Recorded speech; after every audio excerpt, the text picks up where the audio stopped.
Olá! Sejam todos muito bem-vindos, muito bem-vindas para mais uma live aqui deste Instagram da Fabiola Simas Mentoria. Hoje nós vamos conversar com a doutora Larissa Reinaldo. Ela é médica com especialização em nutrologia. Oi, Leite! Que bom que você entrou! Tudo bem com você? Fica aí, pode mandar no aviãozinho para todas as amigas. E essa live é só para mulheres? Não, essa live é para qualquer homem que precisa conviver diariamente com uma mulher do lado. Então, tá raro de não ter um homem que precisa conviver com uma mulher. A gente vai entender um pouquinho mais dos ciclos femininos, das fases da vida e como que a gente performa em cada fase da vida, como funciona a nossa produtividade, a fisiologia do nosso corpo. Oi, amiga, seja bem-vinda. Já tô chamando a doutora Larissa, então, e vou fixar aqui o tema da live, que é ciclos femininos, a fisiologia do corpo versus produtividade. Isso é bem importante pra gente que é atleta, né, Leite? A gente precisa saber, né? Como é que faz pra você performar mais, que fase que a gente performa mais, muda se eu uso um anticoncepcional ou não. Vamos entender um pouquinho mais disso. Oi, Cal! Oi, doutora Larissa! Já tô te chamando aí, só vou botar aqui fixado o tema da nossa live, tá? E vocês podem mandar essa live para qualquer homem ou mulher. Por que os homens? Porque eles convivem com a gente, então eles precisam entender um pouquinho melhor desse tema. Quem sou eu? Para quem não me segue, eu sou negócio, e a partir de então eu comecei a aplicar essa metodologia de estudo de crescimento de negócios chamada Ser Negócio. Então, por isso eu me intitulo mentora de negócios. Seja muito bem-vinda, doutora Larissa. Obrigada. Olá, todo mundo. Tudo bem, Fábio? Tudo bem. Você está me ouvindo bem? Estou ouvindo bem. Que ótimo. Em primeiro lugar, uma honra estar aqui contigo novamente, né? A gente já compartilhou aí o vídeo uma vez. Obrigada por ter topado, por ter doado aí esse teu tempo, que eu sei que a agenda é sempre justinha, né? E eu queria que tu te apresentasse para todo mundo que não te conhece, porque a gente vai deixar salva essa live. Te apresenta rapidamente aí quem você é, a tua formação. Meu nome é Larissa Reinaldo, sou médica nutróloga. Tenho um consultório aqui que é Lixe Medicina Saudável, aqui em Balneário Camboriú. A gente atende, na verdade, em todo mundo, né? Hoje em dia com a telemedicina, então a gente atende em todos os lugares ao mesmo tempo, mas o nosso lugar físico aqui é em Balneário Camboriú, na clínica Lixe Medicina Saudável, da qual eu sou o CEO, e a gente está tentando administrar e fazer esses joguinhos para tentar, enfim, falar um pouquinho sobre temas bem relevantes, né, nesse período, então, que para tentar ajudar mais pessoas e abarcar mais gente ali nessa fase de conhecimento, né, especificamente nesse tema de hoje. Ali. Só o tempo de agenda, né, doutora? Vamos levar esse conteúdo e esse conhecimento para o máximo de pessoas possíveis. Exato. Né? Que legal. Estamos conseguindo já os primeiros passos nós já estamos dando. Muito bem, seja bem-vinda.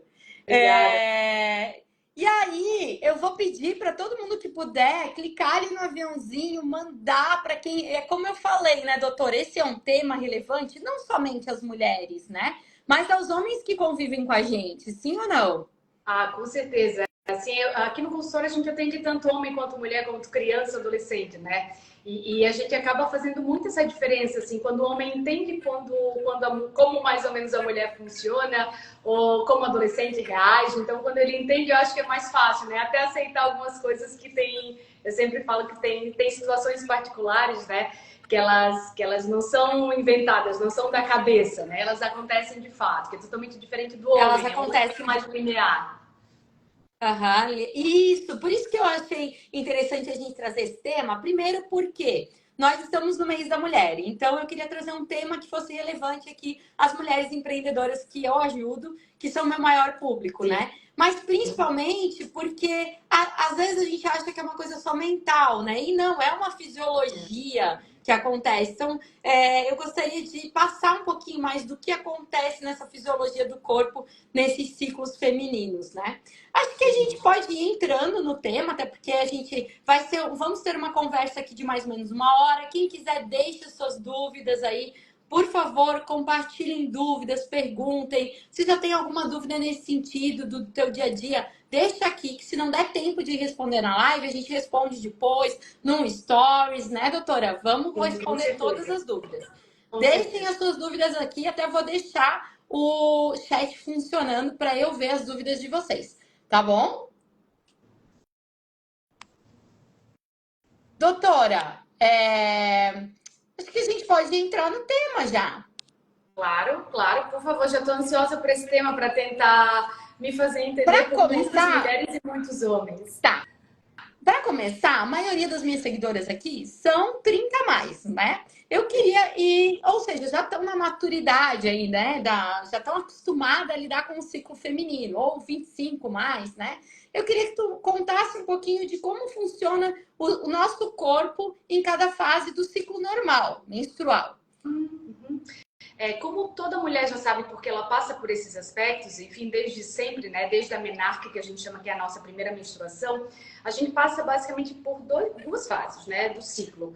A primeira metade do ciclo, que a gente começa, a gente sempre fala qual que é o primeiro dia da menstruação, que esse é considerado o D1 pra gente, né? O inicial, que é a fase folicular. E depois a gente tem uma segunda fase, que é mais ou menos na metade do ciclo, né? Após 14, 15 dias, que é a segunda fase do ciclo, que é a fase lútea, né? Nesse meio tempo, ou seja, mais ou menos no meio do período, D14, D13, D12, mais ou menos, é o período da ovulação. Porque quando tem algumas alterações hormonais também, de fato, associadas, né?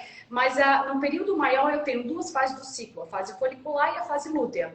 Considerando o primeiro dia do ciclo, o primeiro dia da menstruação, que geralmente nas mulheres convencionais dura 4, 5 dias, né? Depois a gente mantém na fase lútea. Depois a gente tem um período da ovulação, que geralmente é bem ali na metade do ciclo, mais ou menos no 14º dia, né? E a gente tem 2 dias a menos, 2 dias a mais nesse período do D14. E depois a gente já entra na segunda fase do ciclo, que é uma fase totalmente diferente, né? Então a gente tem essas duas fases, Fabíola, sendo intercedida ali no meio pela fase a fase de ovulação. Basicamente esse é o período. E como é que o nosso corpo responde em cada uma das fases? Eu sinto que quando eu tô menstruada, eu fico normalmente mais down. Isso é verdade ou não? Então, é bem interessante essa pergunta, que é uma pergunta bem comum, né? Aquela conhecida TPM, né? Aquela tensão pré-menstrual que não é da cabeça da mulher, ela realmente existe, né? O que é essa TPM, essa tensão pré-menstrual? Muitas mulheres sentem de forma diferente a TPM, tá, Fabíola? Algumas percebem uma sensibilidade um pouquinho ali maior na mama, enfim, outras sentem um pouco mais de irritabilidade, daí depois fica um pouquinho mais... Eu sou nutróloga, né? Então, obviamente que eu vou falar de comida, então muitas mulheres falam, meu Deus, eu tenho uma vontade insuportável de comer doce. Então, existe uma mudança muito significativa, que é saindo da fase lútea para a fase folicular, que é muito próximo do primeiro dia do ciclo, que é a fase do primeiro dia da menstruação. Então, a mulher fica muito sensível. O urso sensível nessa primeira fase, porque ela fica muito mais propensa a qualquer alteração do meio ambiente, né, que a gente chama, né? Ela fica mais irritadiça, ela fica mais nervosa, ela fica com mais desejos, que a gente chama. É justo para dar entrada nessa primeira fase do ciclo, tá? Nesse período da menstruação.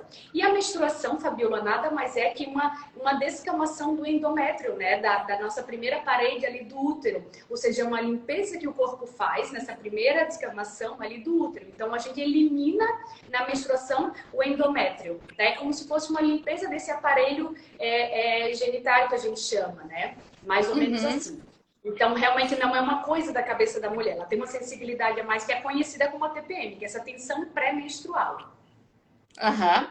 E aí, como eu tô eliminando esse endométrio, naturalmente é comum termos cólicas. Exato. Imagina que eu tenho útero, eu tenho um corpo muscular ali que não depende da nossa vontade, mas ele tem músculo, ou seja, ele tem uma contração. E essa contração nada mais é do que as famosas cólicas, né? Algumas mulheres sentem muito mais esse desconforto do que outras, tá? É bem comum essa diferença também, tá, Fabiola? Mas a cólica nada mais é que essa contração da parede uterina, do miométrio, que a gente chama que é a capa intermediária do útero, né? Então ele contrai muitas vezes para eliminar de forma mais rápida os coágulos, que são os sangramentos, né? Essas partes de coagulação ali do sangramento uterino. Então, o que acontece, Fabiola? Nesse período inicial dessa primeira fase, da fase folicular, algumas mulheres sentem esse desconforto físico para tentar limpar o útero, né? Então, muitas vezes, as mulheres sentem, algumas sentem até a necessidade de usar medicações, né? Nesse sentido, para tentar ter um conforto maior, né? Porque algumas mulheres, assim, acabam reduzindo muito a sua capacidade laboral nesse início por questão de cólica, de desconforto. Às vezes, o problema não é mental, essa sensibilidade a mais que eu tinha comentado. Às vezes é uma dor física. Dói no baixo ventre, que a gente chama, né? Por essa contração uterina para tentar eliminar o endométrio. Isso. E aí, teria alguma coisa de alimentação que eu poderia fazer de preparação que tu recomendas? Ah, tem alguma alimentação, tem algum suplemento que você recomenda para aquela mulher que tem essa tendência a sentir essa... Eu sou essa pessoa que tenho essa tendência a sentir essa dor física, né? E tanto que eu tento não marcar nada muito agitado nesse dia, porque eu já sei que eu não vou estar tão confortável nesse dia. Então, se eu for dar uma palestra nesse dia, eu não vou entregar o melhor da minha palestra, eu já sei, né? Lógico que eu posso tomar um medicamento que me alivia aquela dor ali, né? Mas eu sempre prefiro estar no meu melhor momento, né? Teria alguma alimentação que é recomendada antes, né? Ou durante esse período que pode auxiliar? A gente fala muito da parte alimentar, né? Sobre um preparo para essa fase, né? Então, aí a gente tem já no final da fase lútea, mais ou menos uns 5 dias, a gente já começa com um tipo de alimentação mais anti-inflamatória, alguma alimentação mais natural, né?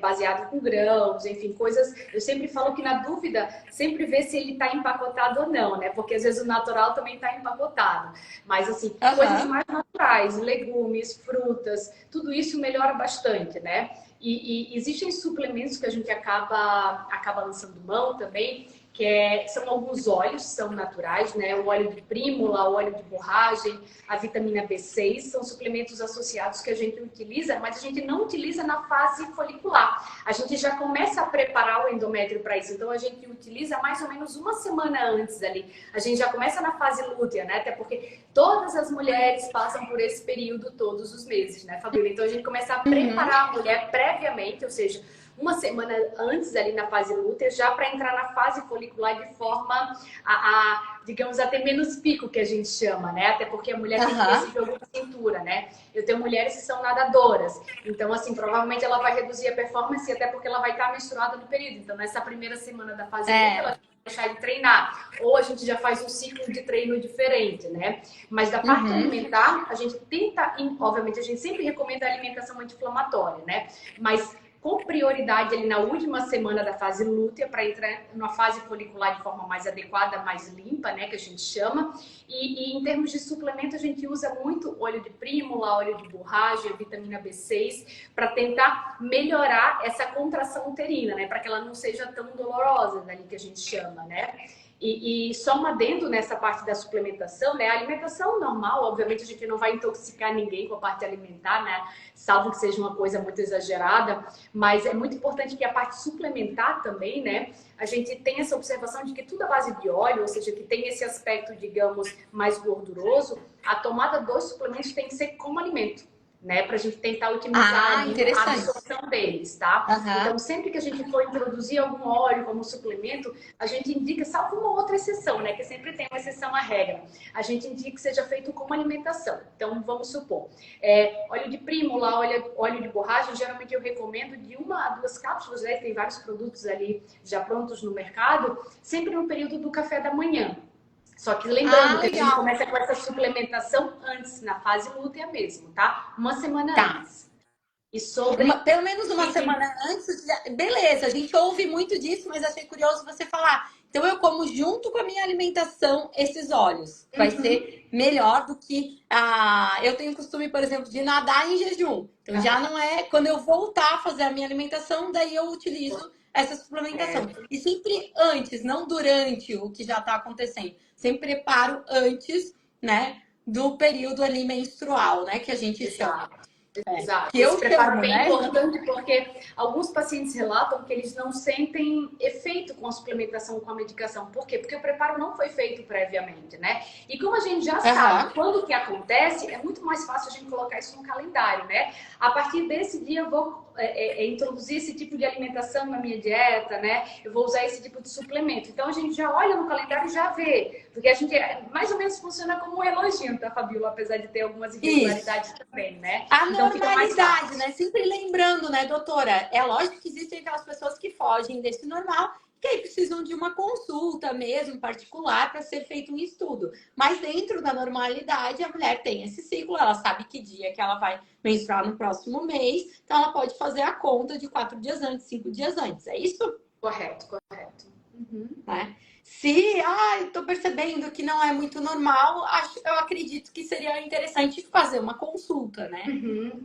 Pois é, que alguns pacientes fogem um pouquinho, né? Porque já quando a gente não tem uma resposta muito boa, não somente a alimentação, mas também a suplementação, aí é quando a gente já recorre a outros métodos, né? Seja o método anticonceptivo, um anticoncepcional via oral, ou, digamos, até a própria medicação analgesia, às vezes é necessário, né? As medicações que a gente usa para dor, né? Então, às vezes, a gente tem que recorrer a esses outros métodos. Sempre que a gente consegue ali com a parte alimentar e suplementar resolver, melhor. Mas é sempre bom informar que a parte suplementar e alimentar, ela tem que ser desenhada de forma prévia, porque não é como um analgésico que a gente toma e o efeito já é imediato. Não, o efeito dele é aos poucos, né? Essa é a diferença. Perfeito. Tá, e aí a gente tá falando então só do ciclo normal de uma mulher adulta, né? E como é que funciona se a mulher utiliza algum tipo de método, por exemplo, se ela usa um DIU? Normalmente o DIU não menstrua, né? Exato. Na verdade, nós temos vários tipos de DIU, né? A gente tem os DIUs que funcionam com hormônio e outros DIUs que funcionam sem hormônio, né? Os que funcionam sem hormônio são a base de cobre ou cobre-prata, né? Esses são os mais usuais ali. Eles realmente não simulam, eles deixam a mulher com seu ciclo livre, né? Convencional, porque eles não são a base de hormônio. Algumas mulheres sentem a queixa de um aumento exagerado, muitas vezes de cólicas e sangramentos, tá? Porque, enfim, ele deixa a mulher no ciclo convencional. Já quando a gente parte para os outros DIUs de dispositivos intrauterinos do tipo hormonal, a gente já parte para algumas gamas ali diferentes, né? E a atuação de forma diferente também, apesar de ser introduzido na parede uterina. A gente tem o Mirena, que é um conhecido, e a Caína também, né? Conhecido, né? Que a maioria das mulheres hoje em dia utiliza, inclusive eu já utilizei. Entre os dois são a base de hormônio, né? Mas ele é um hormônio liberado de forma contínua, que a gente chama na corrente, né? Apesar de ter uma introdução ali na parede uterina, é um hormônio que é absorvido de forma sistêmica, então ele vai atuar em todo o corpo. E não existe uma diferenciação ali na fase do ciclo. Então a mulher, independente de qualquer coisa, ela vai manter uma estabilidade hormonal que a gente chama, né? Não vai flutuar, porque a liberação dele é constante. O mais conhecido, o Mirena, né? Ele tem uma atuação ali mais ou menos de 5 anos, né?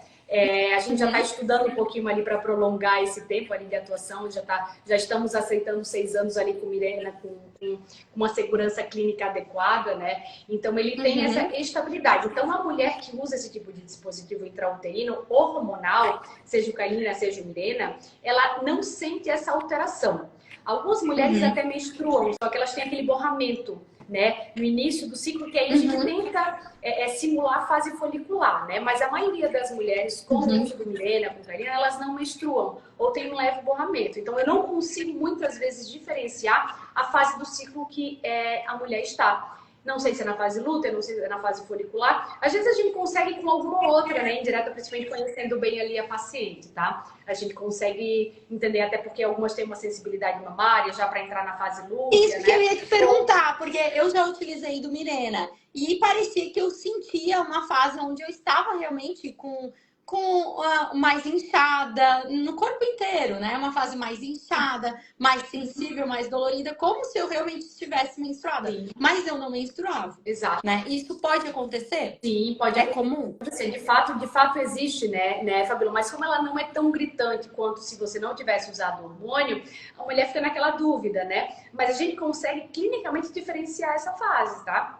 Sem problema nenhum. A única diferença é que, como para a mulher, digamos, que não entende muito bem, é mais fácil. Tô menstruada, não tô menstruada, pensando que é a mesma coisa, mas a gente consegue diferenciar, né? Esse inchaço, esse edema, que geralmente ele é próprio ali da segunda fase do ciclo, ou até a entrada da fase folicular. Então, algumas mulheres que têm esse autoconhecimento, a gente consegue diferenciar a fase do ciclo, sim. Por mais que não tenha menstruação associada. Porque só lembrando, que eu acho que a gente não comentou antes, a segunda fase do ciclo, que é a fase lútea, que a gente chama, a gente tem a liberação do corpo lúteo, né, para ovulação, e a gente tem um predomínio de um hormônio chamado progesterona. Então, é uma fase do ciclo, por exemplo, que a mulher tende a um pouco mais sono, ela é muito mais sonolenta, é um período mais arrastado, é como se fosse um cansaço ali, parece que não sai, você tenta, e parece que tem uma força maior que puxa para baixo, ali você não consegue, né? Isso, essa fase isso realmente existe. Existe. E essa fase então, essa fase é mais ou menos assim. Essa fase se a gente for falar de menstruação, é pós-menstruação, antes da menstruação, durante? Ela, na verdade, é pós-ovulação, né? Seria na segunda fase do ciclo, depois do D14, que a gente chama, né? Quando a mulher ela já começa a ser um pouquinho mais sonolenta. Algumas mulheres, vamos dividir em 4 semanas, né? Primeira, segunda, até terceira semana, tudo certo. Na última semana, ali na pré-menstruação, eu sinto que geralmente é na 4ª semana, indo para o início da outra, que a mulher geralmente cai muito, de forma absurda o rendimento. Então, é como se, se a gente fosse comparar com o homem, né, no período laboral, é como se a mulher conseguisse performar super bem durante 3 semanas com alguma outra, enfim, alguma outra oscilação. Vamos falar de mas que uma atleta, 4ª né? semana você tem... É como se uma 4ª semana não existisse. Só que o que acontece, Fabíola? É importante diferenciar que algumas mulheres elas têm uma menstruação muito exagerada. Então, às vezes, o cansaço dela é maior na primeira parte do ciclo porque ela tem um excesso de perda de sangue. Então, muitas mulheres, né, elas têm um cansaço mais exagerado simplesmente pela perda sanguínea que ela teve pela menstruação, né? Então, acaba que eu tenho uma piora do rendimento, digamos, no início do ciclo, né, na fase folicular na primeira semana e também no finalzinho da fase lútea, né? Então, por isso que tem muita essa diferença. Então, algumas mulheres sentem esse cansaço não só por uma semana, elas sentem meio mês. Ela fala, 15 dias eu trabalho muito bem. 15 dias eu trabalho muito mal, e é muito de calendário, né? Então, muitas vezes se você me perguntar, isso é normal? Não é normal uma mulher que tem uma perda menstrual muito significativa. Daí a gente tem que investigar outras coisas, né? Uma endometriose, uma adenomiose, um mioma, né? Tentar estudar por que essa paciente tem uma menstruação tão exagerada, né? Porque, de fato, não é uma coisa desejável, tá, Fabíola? Legal, era isso que eu queria te perguntar. Realmente existe essa fase que a gente tá mais sonolenta? E aí, já que. E outra coisa que eu percebo e eu acho que você acompanha atletas, essa fase um pouco antes da ovulação, não sei, da metade do meu ciclo, eu percebo que eu tô muito produtiva. Eu posso passar horas dando palestra falando que eu não me sinto cansada. Faz sentido isso? Faz sentido. É tanto que quando a gente avalia um calendário de um atleta, independente da modalidade, tá? Independente se é um atleta amador, profissional, independente se é um nadador, se é um corredor, independente disso. A gente sempre avalia, né? Por isso que é um trabalho muito minucioso como atleta, né? Não é tão simples quanto parece. A gente, principalmente se é mulher, né? A gente avalia o período menstrual da mulher para tentar buscar torneios ou situações de mais exigência física em períodos que ela pode performar bem.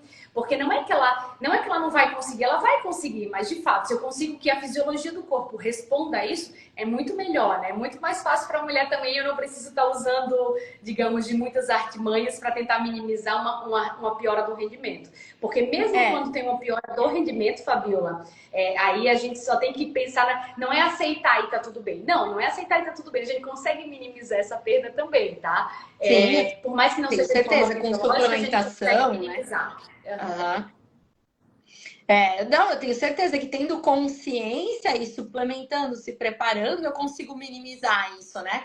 Mas pensando em utilizar ao meu favor, eu percebo isso, que em determinados dias do meu ciclo, é como se eu passasse o dia inteiro e não cansasse no final do dia, né? E é por isso que eu queria conversar contigo, eu queria que tu explicasse fisiologicamente como isso funciona do jeito que tu estás me explicando aqui. Que essa era a minha dúvida, Sim. né? E você também é atleta do beach tênis, então eu sei que você também passa por isso, né? Uhum. É bem interessante, assim, eu já olho e falo bem assim, eu fiz tudo, mas dessa vez não vai dar muita coisa. Às vezes dá, né? Mas não, eu falo, não, tá tudo bem, Uhum. a gente só aceita. Mas ali até passei uma experiência recente nesse sentido, e vou te falar de forma bem honesta, ali a parte da suplementação me ajudou em muitos aspectos, né?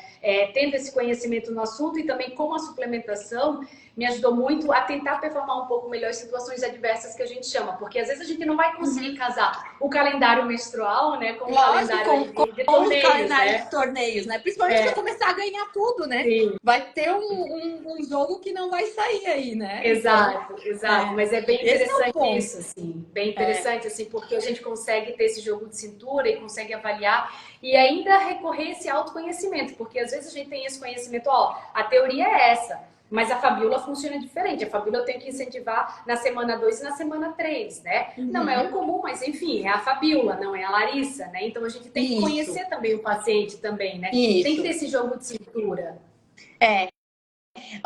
Doutora, eu recomendo muito aqui, eu lido muito com as mulheres empreendedoras que têm pequenas equipes, então elas fazem tudo, né? Então eu recomendo muito elas acompanharem os seus próprios ciclos, como uma forma de autoconhecimento, né? Tu tens alguma recomendação de aplicativo? Não sei se tu pode falar, ou se tu recomenda isso também. Sim, é bem interessante essa pergunta, porque assim, Fabíola, você falou que trabalha com público 35, 30 a mais, né? Uhum. O que acontece nesse público? Muitas mulheres, até as que enfim, não tem mais desejo de engravidar e já finalizou esse processo, existe uma fase que é muito delicada, que é o climatério. Foi uma das coisas que a gente comentou, né? Que o climatério é muito sensível dessa época. E às vezes a gente associa o climatério com menopausa. Não tem nada a ver uma fase com a outra, né? Uma é a entrada na menopausa, que é o climatério, esse início de alterações ali associadas ali à queda ou produção ali ovariana. Mas muitas mulheres acreditam que a menopausa é o calorão, é a pausa da menstruação. E o climatério não é isso, tá? O climatério, eu tenho mulheres que, por exemplo, não tem sintoma algum no climatério. E mesmo assim, mesmo não tendo sintomas, a gente consegue, com a parte laboratorial, descobrir se ela tem ou não, se está entrando no climatério ou não, independente de sintoma. Que aí é onde a gente recorre a exames laboratoriais, né? E os exames laboratoriais são importantes porque eu também tenho mulheres que não têm útero, né? Ou seja, eu tenho mulheres que não menstruam. Então, como que eu vou saber que fase do ciclo ela tá? A gente consegue mais ou menos entender ali com uma interessante, o corpo dela, mesmo ela não tendo útero, o corpo dela vai passar por essas fases. Vai passar por fases parecidas, até porque aí vai depender muito se eu fiz uma histerectomia com retirada de ovários, que é a oforectomia, ou com os ovários. Porque lembra que o nosso órgão de liberação de óvulo, digamos, é o ovário e não o útero. Uhum. O útero nada mais é do que a perda do endométrio, ou seja, a gente menstrua por causa do útero. Então, a mulher que não tem útero, ela não vai menstruar. Mas algumas mulheres que fizeram a histerectomia, a retirada do útero, elas permanecem com os ovários. Então, eu tenho um estímulo do sistema nervoso central até as gônadas, que seriam os ovários, né? Então, até o tipo de cirurgia que foi feita também vai interferir no humor da mulher. Se eu não tenho ovário, se eu não tenho útero. Por isso que é muito importante essa análise. E você me perguntou o uso de aplicativos, né? Existem vários que são muito interessantes e acho que um dos mais conhecidos ali, e a gente sempre fala que tem a versão grátis também, é o Flow, né? O Flow ele é maravilhoso, assim. Não conheço esse, já vou anotar aqui. Esse é muito bom, esse é muito bom. E a versão dele grátis também é bem maravilhosa, assim. Ele conversa com você. Então, a gente sempre fala que com a inteligência artificial agora é muito mais fácil, né? Então, às vezes eu recebo uma mensagem do Flow falando bem assim: não se preocupa se você hoje está irritada. Isso pra mim é genial, né? Que legal! É a tua amiga, aquela amiga que tu precisa, né? Porque a gente não trabalha com muita mulher, né? Teve uma fase que eu tinha as lojas e aí a maioria era vendedora, a gente já dizia, hoje, se eu ficar meio irritada, não se preocupe. Então, o Flow já é a tua amiga falando ali. Que legal. Amiga, falando com você, e é interessante que você falou da equipe, a equipe que você trabalha, eu não sei se você já percebeu essa diferença, que também não é da cabeça, tá? Muitas mulheres que trabalham juntas, elas tendem a ter o mesmo ciclo no mesmo período, Sim, tá? Por isso que isso muitas é vezes a real. piora da performance, ela é geral, né? Isso. As mulheres, por uma questão hormonal, elas tentam a se equilibrar. Elas tentam, por exemplo, a ovular no mesmo período, a menstruar no mesmo período. Eu tô falando aqui nas mulheres que não têm uso de anticoncepcional oral ou de nenhum tipo de método hormonal, tá, Fabiola? Mas a mulher que tem um ciclo normal, ou seja, que funcione sem o uso de nenhum tipo de método, elas tendem a se igualar no ciclo. Então, geralmente as mulheres menstruam na mesma época, trabalham juntas, né? Menstruam na mesma época, ovulam na mesma época e ficam na fase lútea na mesma época. Funciona como se fosse uma sinfonia, sabe? É bem interessante isso também. Que interessante. Então, isso é real. Eu achei que isso era dito popular. Mas é real mesmo. Quando tu começa a conviver com várias mulheres, a tendência é que todas as mulheres vão se equilibrar e passar a ter o mesmo ciclo. Correto. Desde que não tenha essa interferência hormonal de forma exógena, né? Que legal. Que interessante. E aí, o aplicativo que você indica é o Flow. Gostei. Vou baixar esse aplicativo. E você acha interessante mesmo eu fazer esse acompanhamento com um aplicativo. Assim eu posso saber do que vai ser o meu mês seguinte. Acho bem interessante sim, tá, Fabiola? Mas lembra que, mais uma vez, eu tenho mulher que ela não tem muita sintomatologia, né? Então, por mais que ela tenha um controle adequado, porque voltando ali ao climatério, a entrada no climatério não é aparecimento de sintomas novos, né? Às vezes é uma alteração de FSH, de estradiol, de antimülleriano, que a gente consegue entender mais ou menos a fase do ciclo que ela tá. Porque eu tenho mulher que entrou na menopausa, na menopausa sem sintoma nenhum. E hoje em dia, eu sempre falo, né? A gente não espera a mulher entrar na menopausa para fazer uma terapia de reposição hormonal. Sim. Muito pelo contrário. Já aí no climatério, a gente já começa a pensar, desde que a mulher não tenha contraindicação também, né? Então, a gente já começa a pensar numa terapia, num tratamento específico, até porque a terapia de reposição hormonal, Fabiola, também simula o ciclo menstrual, né? Simula como se fosse as duas fases, um período folicular e um período lúteo. Então, a terapia de reposição hormonal tenta simular essa fase convencional da mulher. Muito legal isso. E interessante também, uma coisa que eu queria falar é que a gente tá falando de performance, né? Mas eu sei que as fases e essa reposição também, ela vai estar acarretando também vai estar também ligada ao nosso libido, né? Dependendo da nossa fase. E aí as mulheres que passam por esse climatério também reclamam muito disso, né? De perda de libido, sim ou não? Sim, eu tenho duas observações em relação a esse assunto. Primeiro, né? Libido da mulher é multifatorial. Primeira coisa, ou seja, tem que estar com um clima bom, o marido tem que estar bonito, o filho tem que estar arrumado, a comida tem que estar feita.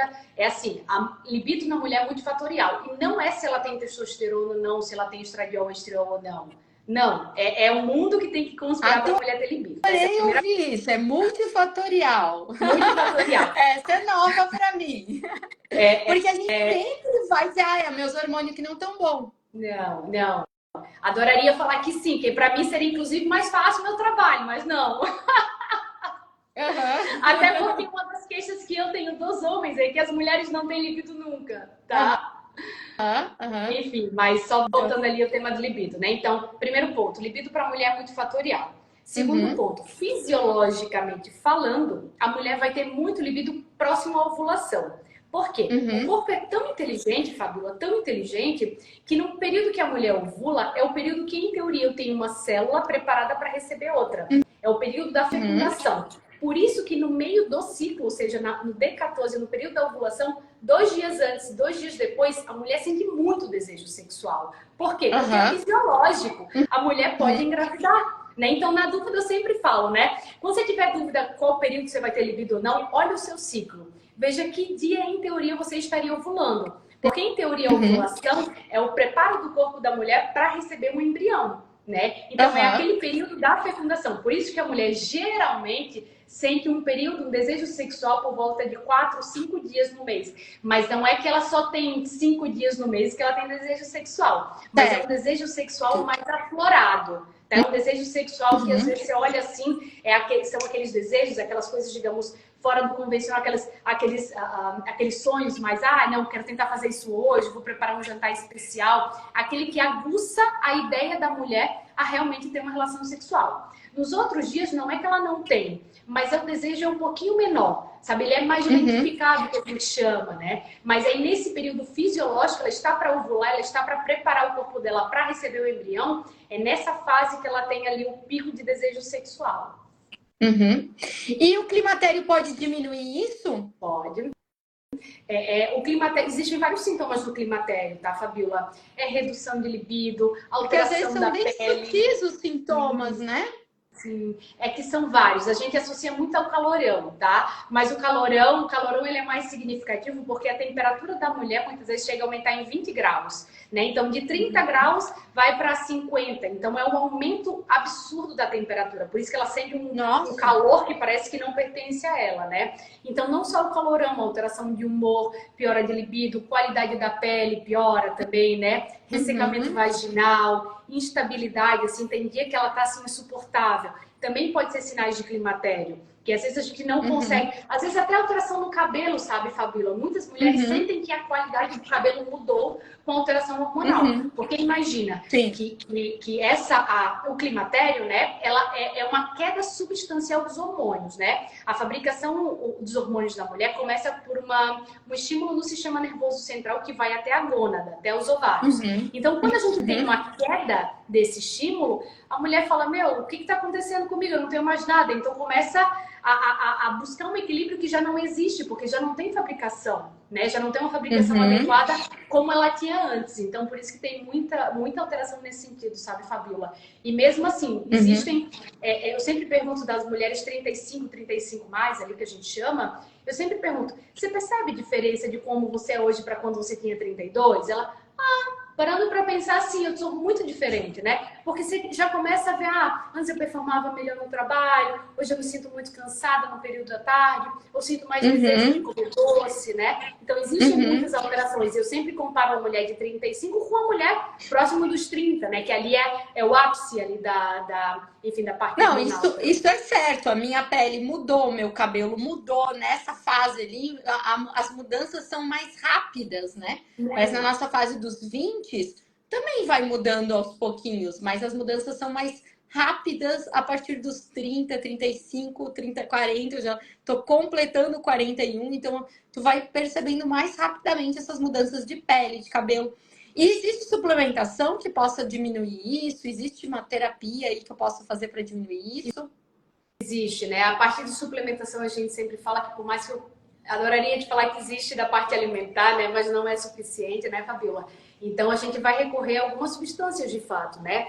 A primeira coisa, a gente tem que excluir que a mulher realmente não tenha contraindicação do uso do hormônio, porque o tratamento é hormonal, né? A gente sempre começa com o tratamento com o primeiro hormônio, que se chama progesterona, que é aquele hormônio do sono da mulher grávida, né? Então, geralmente, o primeiro tipo de hormônio que a gente usa é a progesterona. Depois, a gente recorre ao estradiol e estriol, que é o hormônio basicamente feminino, né? Tem um homem também, mas uma quantidade menor. Mas a gente recorre ao tratamento com estradiol e estriol, que melhora muito a parte do osso, né? Por isso que muitas mulheres que têm osteoporose, osteopenia, elas sentem muita diferença no climatério também, tá? Então, a segunda reposição hormonal seria a base do estriol e estriol. E somente na terceira fase, né, quando a mulher já começa a se adaptar a essa suplementação, a gente já começa a falar da testosterona. Então, assim, da terapia de reposição hormonal, que é a mandatória nessa fase, quando não tem contraindicação, basicamente são esses hormônios. Só que eu tenho mulheres que não podem usar hormônio, né? E tá tudo bem também se não puder usar hormônio, porque quando a gente não pode usar hormônio, existem outras substâncias que a gente consegue usar para minimizar o desconforto, né, que a gente chama. Então, assim, o que a gente pode usar? Tem uma substância que a gente usa muito, assim, da parte de suplementação. É a coenzima Q10, o próprio óleo de prímula, a borragem, o ômega 3 ajuda muito, DHA também, são suplementos que a gente usa muito nessa fase. Mas eu acredito que existe uma medicação que a gente usa de forma muito versátil, tá? Ele é um medicamento, não é suplemento. É a venlafaxina. A venlafaxina, se vocês forem ver ali na bula, né, é até uma medicação que a gente usa para depressão, ansiedade. Mas por que a gente usa no climatério / menopausa? A gente usa pela flutuação humoral da mulher, na perda do rendimento laboral dela. Então, para estabilizar um pouco mais essa situação da passagem do climatério para a menopausa, muitas vezes, e não deveria existir preconceito nessa área, né? Porque a venlafaxina, a gente sempre fala, salva muitas vidas e muitos trabalhos também, né? Então, a gente acaba usando muito a venlafaxina, que é o nome comercial, né, da medicação, nessa fase do ciclo do climatério, já, principalmente na mulher que ela não consegue fazer terapia de reposição hormonal, porque o tratamento PDC do climatério / menopausa é o hormônio. Só que é como eu falei para você, né? Existem mulheres que, aí eu vou falar com a dor no coração, assim, mas existem mulheres que elas já estão menopausadas há muito tempo. Elas já fizeram esterectomia há muitos anos. E a gente realmente não tem como fazer terapia de reposição hormonal na mulher que não tem útero ou já entrou na menopausa há 10 anos, porque eu já não tenho segurança clínica, tá? Então, infelizmente, a gente tem um tempo de atuação hormonal, que tem muita segurança clínica, mas uma vez passado dos 10 anos, a gente já não faz uso desse tipo de terapia, tá? Por isso que a gente recorre aos outros suplementos / medicações, tendo em vista os sintomas da mulher. Certo. E tu reconhece tudo isso, sim, ela tá nessa fase há tantos anos por exames laboratoriais que você receita. A gente solicita alguns exames laboratoriais, mas a própria mulher que já me fala que ela fez uma esterectomia há 10 anos ou que ela já é menopausada há muito tempo, eu já nem preciso fazer exame laboratorial porque eu já sei que vai dar alterado. Ou seja, não é só fazer exame, né? Às vezes eu não preciso fazer exame porque ela já sabe. E eu interpreto que ela já está menopausada há muito tempo. Então eu nem perco tempo procurando. Porque eu vou procurar o quê? Que já é fisiológico, vai estar baixo. E eu não vou poder fazer nada porque eu já não tenho segurança clínica de fazer uso de hormônio nessa mulher, né? Muito legal. E a gente falou um pouquinho de DIU, de quem a gente acabou falando na nossa conversa de como funciona uma mulher que retira o útero, né? A gente está falando agora, né? E a gente já falou um pouquinho dessa questão da performance, se é verdade mesmo que eu sinto que tem uma fase ali do meu ciclo que eu acabo produzindo mais, sendo mais expansiva, né? Como funciona o nosso corpo nessa fase. Eu acho que a gente podia falar um pouquinho de como funciona a performance da mulher na gestação. É possível? Muda totalmente o corpo. Eu tenho uma cliente que assim que ela se tornou minha cliente, ela engravidou, por acaso. E eu percebo que ela é outra pessoa após ter filho e antes de ter tido filho, né? Tudo nela mudou, o sono dela mudou, tudo mudou. Então, como é que funciona um pouquinho disso, dessa mulher que está em gestação e começo do pós-gestação? É bem interessante essa pergunta, Fabíola. É uma área que eu gosto muito de trabalhar, a gestação, porque é uma área muito delicada, né? Ela é muito sensível. Porque, assim, a gestação nada mais é, voltando ali para corroborar a fase do ciclo, né? A mulher ovula no D14 e ali ela tem um encontro com o espermatozoide, então ela tem a produção aí do embrião, do feto na parede uterina. Então, ali, no dia da concepção, né, o período do início da gestação que a gente chama. E a gente tem um período muito sensível, que é até a semana 12 do período, né? Até a semana 12 da gestação, a mulher é muito sensível. Muito sensível ela tem muito sono, ela tem muitas náuseas, ela fica muito prostrada, parece que assim, por quê? Porque tem muita progesterona para segurar o endométrio, para ele não... para a gente não ter a perda menstrual. Então, a mulher que estava acostumada a ter uma progesterona X, ela passa a ter uma progesterona absurda. Então, por isso que muita mulher no início da gestação, ela tem muito sono, tem muita náusea, ela fica um pouco mais irritadiça, ela tenta se excluir um pouco mais. Tudo isso para segurar a parede uterina, para ela não menstruar. Prorroga mais fazer as atividades, né? No que diz respeito aqui às empreendedoras, prorroga mais fazer as atividades, não sabe por que tá tão cansada. Então, isso é bem comum. Isso é tudo culpa da progesterona, tá? A progesterona tá ali dominando a mulher nessa fase, tá? É um período bem delicado. E como é de uma hora para outra, eu tenho esse caso que eu tenho mais de um caso de mulheres que engravidaram durante a mentoria. Mas esse caso específico eu acompanhei bastante, assim, bem de pertinho. E aí a mulher falava assim, eu nem tô me reconhecendo, meu Deus do céu, pois é, como é que eu fui esquecer disso? Meu Deus, mas eu ando tão cansada, né? Então isso é assim que funciona mesmo. Funciona aí assim, eu vou até te dar um exemplo bem significativo, é assim, no corpo da mulher quando ela está gestante, Fabiola. A nossa prioridade acaba sendo o útero. Então vamos supor, eu tenho algumas mulheres que na primeira fase da gestação, elas acabam não comendo muito porque elas vomitam muito, né? Ou elas têm muita náusea. E a gente sempre fala, a mulher fica muito preocupada, o pai fica muito preocupado. Ai meu Deus, mas ela tá grávida e ela não tá comendo, e agora? O que ela vai fazer? Não tem problema nenhum, a prioridade não é ela, a prioridade é o útero. Então, tudo que entra de matéria-prima ou tudo que tem de estoque vai para o útero, vai para o embrião, né? Não vai para a mulher. Uhum. A mulher pode sofrer, mas obviamente o embrião sofre ali no início, mas assim, da parte fisiológica, a prioridade passa a ser o útero. Então, a mulher pode ficar desnutrida, o embrião não vai ficar. Né? Então a gente sempre fala que naquele período é uma coisa tão bonita, né? Tão interessante que o corpo fala por ele mesmo. Então se a mulher não consegue comer, não importa, vai chegar açúcar, vai chegar aminoácido, vai chegar tudo para o embrião. Tá? O útero vai ficar muito bem protegido.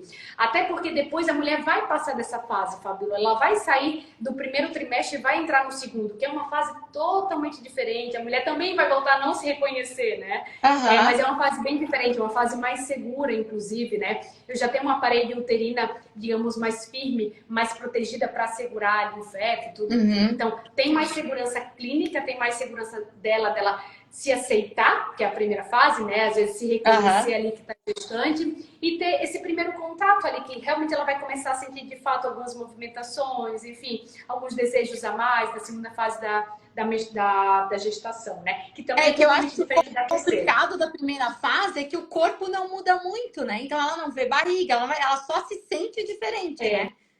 Ela se sente diferente, mas é a parte mais delicada. A barriga não aparece, talvez não sinta muito mexer, né?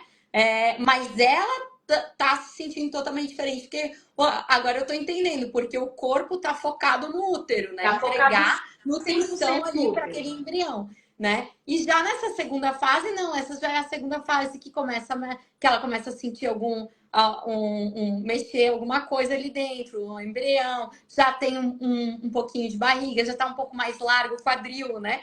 Então, não sei, não sou eu a doutora, mas eu acho que também tem isso. As mudanças físicas na primeira fase não são tão claras. Exato. Mas assim, é que lembra, essa primeira fase da gestação ela é muito delicada também pelo aspecto de 50% da carga genética que está dentro dela, do embrião, não é dela, é do marido, né? Então, assim, o corpo ainda está reconhecendo aquela coisa que é estranha. Por isso que a maior parte dos abortos que acontecem é na primeira fase da gestação, é até a semana 12. E se a gente for falar de atividade física, tem muitas pacientes atletas que engravidaram também, né? Infelizmente, nessa fase mais delicada, muitas vezes a gente realmente contraindica o exercício físico, porque ainda tem aquela parede uterina que ela está se adaptando, ela pode contrair, a mulher pode ter uma menstruação light, né? E ali pode ser um abortamento, né? Então a gente realmente se preocupa muito nessa primeira fase do ciclo, porque 50% do material genético não é dela. Então o corpo tende a expulsar no início mesmo, né? E ele não é meu, o corpo vai estranhar, né? E nessa primeira fase também tem o reconhecimento genético, que muitas anomalias que a gente chama se dão nessa fase, e realmente muitas vezes o aborto às vezes nem é percebido pela mulher. Ela aborta porque o embrião não é viável, né? Então, e faz parte da seleção natural da espécie, né? Também e tudo acontece nessa primeira fase, Fabíola. Então, é uma fase muito complicada, muito delicada, não só para performance física, mas para performance cognitiva também pelo cuidado, né? Aquele receio, aquela insegurança, tanto da paciente quanto da equipe que acompanha. Sim. E aí tem aquela paciente que estava há muito tempo buscando essa gestação, e daí ela fica naquela ansiedade, né? Se vai, e não tem muito o que fazer, só esperar o corpo, né? Só esperar. É curioso. E aí, depois que ela passa por essa fase, daí tem essa segunda fase que já é mais segura, e aí depois já vem a fase final né?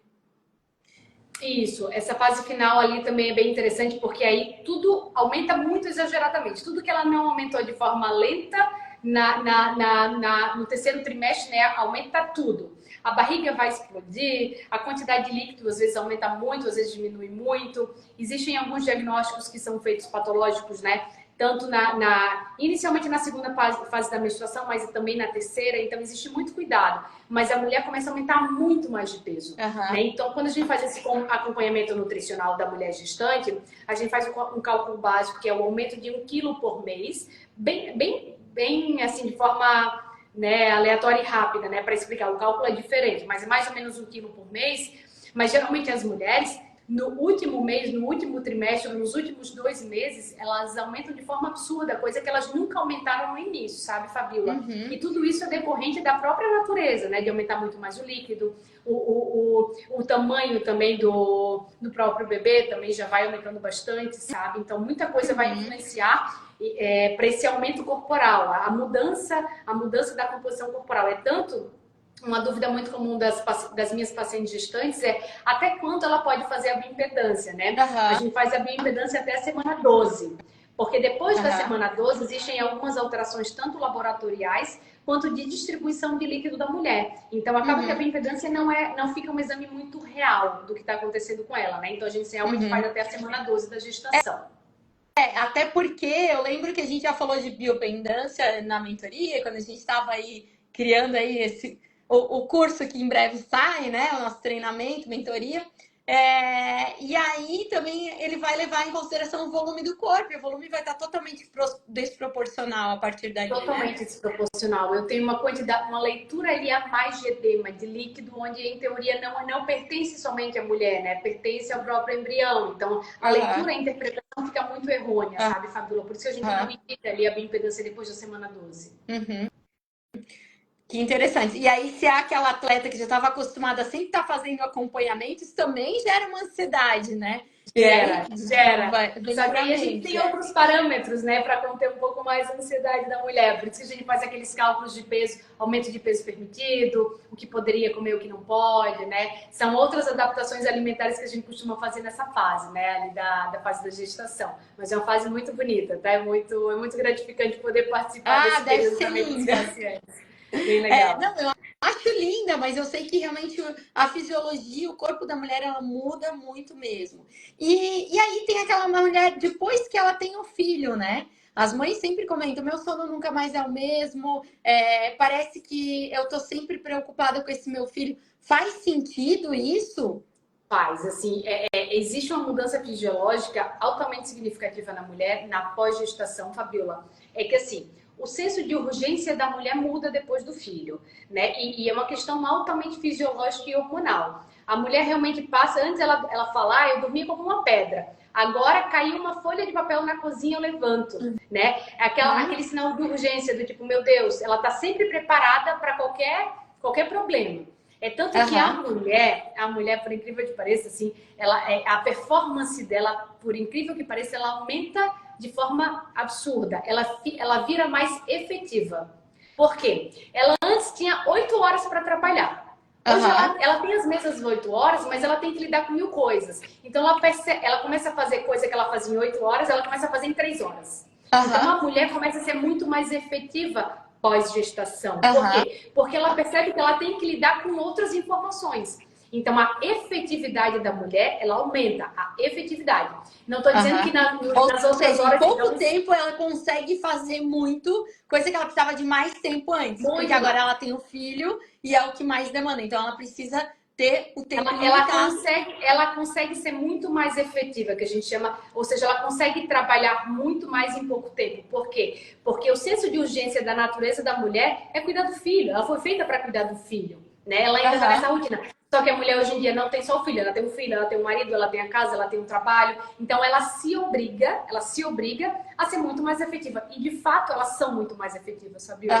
Muito mais. Muito mais. Ela de fato consegue focar mais quando ela resolveu que eu só tenho esse tempo para trabalhar aqui. Com certeza. É tanto que quem se assusta muito nessa fase no pós-gestação é o homem. Eles falam, meu Deus, como é que ela consegue lidar com tudo isso? Se eu tivesse metade do que ela faz, eles ficam loucos. Assim, eles não conseguem entender como elas conseguem performar desse jeito depois da gestação, tá? Que interessante, que interessante. E o sono realmente fica nesse sono de estado de alerta do corpo, então. O sono, assim, é uma das coisas que, infelizmente, ali a gente acaba tendo uma piora da qualidade, tá? Por vários motivos, por uma questão de alerta, né? A mulher sempre tá ali atenta a tudo que acontece. E porque a nível hormonal, Fabíola, muitas mulheres hoje em dia, graças a Deus, elas estão em aleitamento materno, né? Pós-gestação. Então, o próprio aleitamento materno em livre demanda, ela te faz ficar mais alerta. A produção de leite aumenta de forma absurda, né? Então, ela está sempre pendente, com despertares assim mais constantes. Então, a mulher acaba acordando a cada 2, 3 horas durante a noite. Então, acaba que no outro dia ela fica um pouco mais irritada. Por quê? Porque ela não dorme, coitada. Então, como que ela vai ficar bem, né? Porque ela tem muitos despertares. Por quê? Porque ela está com livre demanda do aleitamento materno. Né? Então, tem essa diferença ali, que as mulheres ficam, ai meu Deus, mas eu tô tão cansada. Mas mesmo nesse cansaço, elas conseguem ser mais efetivas. Sabe? Então, mas a minha pergunta é, tu tem alguma, novamente, né? Existe alguma suplementação para esse cansaço? Existe alguma forma de ela lidar com isso, nutricional? Então, a gente faz um cálculo significativo muito do pós-gestação, quanto que é a demanda de leite, né? Porque a gente faz um cálculo bem grande em relação à água, em relação aos líquidos. A gente faz um cálculo, muitas vezes, 60 ml a 65 ml por quilo de peso para o aleitamento materno. É um cálculo bem parecido que a gente faz para a dengue, né? Que a gente está nessa loucura da dengue agora.